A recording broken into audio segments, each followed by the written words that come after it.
آصف علی زرداری نے وزیر اعظم کو اپوزیشن سے مذاکرات کا مشورہ دے دیا۔ وزیر خارجہ بلاول بھٹو کہتے ہیں آئین کا دفاع کرنے کے لیے تیار ہیں۔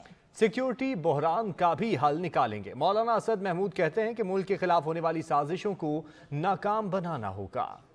بڑھتی سیاسی تلخیاں کم کرنے کا عزم، مفاہمت کے بادشاہ سرگرم۔ آصف زرداری کا اسمبلی فلور سے وزیر اعظم کو اپوزیشن سے مذاکرات کا مشورہ۔ آئین پاکستان کی گولڈن جوبلی کی مناسبت سے قومی اسمبلی کے خصوصی اجلاس سے خطاب کرتے ہوئے کہا، حزب اختلاف کو بات چیت کے لیے بغیر کسی شرائط کے وزیر اعظم کے پاس آنا ہوگا۔ ہمیں دوستوں کو دشمن بنانا چاہ رہے ہیں یا مخالف بنانا چاہ رہے ہیں، ایسا نہیں ہوگا۔ We cannot go in for a chaos situation.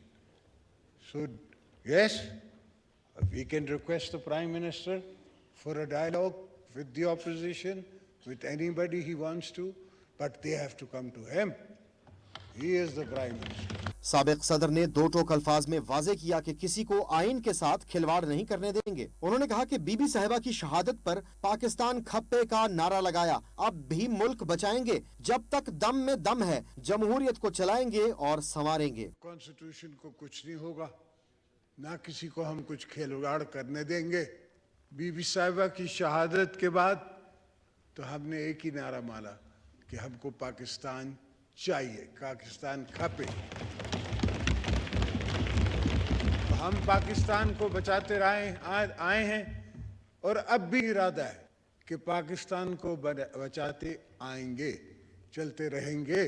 وزیر خارجہ بلاول بھٹو نے اظہار خیال کرتے ہوئے کہا کہ پیپلز پارٹی نے 3 آمروں کا مقابلہ کیا، ملک کی خاطر سختیاں برداشت کی، اب بھی آئین کا دفاع کرنے کے لیے تیار ہیں، سیکیورٹی بحران کا بھی حل نکالیں گے۔ چیئرمین پیپلز پارٹی کا کہنا تھا کہ سمجھتے تھے کہ عدم اعتماد ہو گیا تو سازش ختم، لیکن ایسا نہیں تھا، سازش آج بھی چل رہی ہے۔ ہم یہ جو سازشیں ہیں وہ برداشت کرتے رہیں، ملک کی خاطر۔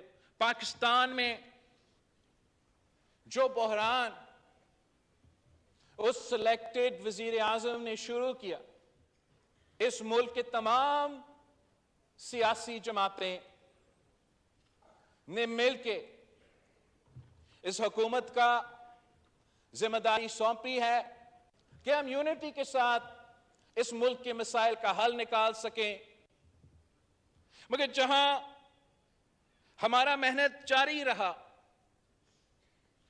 وہ سازشیں بھی چلتے رہے ہیں۔ جناب اسپیکر، وفاقی وزیر مولانا اسد محمود نے ایوان میں خطاب کرتے ہوئے کہا کہ آئین اور قانون کے ساتھ کھڑے ہیں، ملک کے خلاف ہونے والی سازشوں کو ناکام بنانا ہے۔ اور مقابلے میں جناب اسپیکر یہ بہت حساس معاملہ ہے، اگر کوئی اپنے تحفظات کا اظہار کرتا ہے اس کی نہیں سنی جاتی۔ ہم تو آج بھی آئین کے ساتھ کھڑے ہیں، ہم تو آج بھی آئین اور پارلیمان کے ساتھ کھڑے ہیں۔ آج ہم نے یہ طے کرنا ہوگا کہ ہم نے اپنے پاکستان کا مقدر اس ایوان کے ذریعے طے کرنا ہے، کسی ایک فرد واحد نے طے نہیں کرنا۔ انشاءاللہ جمعیت علماء اسلام وہ آپ کی شانہ بشانہ تھی، وہ آپ کی شانہ بشانہ آج بھی ہے اور آئندہ بھی رہے گی۔ مولانا اسد محمود نے کہا پاکستان ترقی کرے گا، آگے بڑھے گا، چاہتے ہیں کہ تمام ممالک کے ساتھ اچھے تعلقات ہوں۔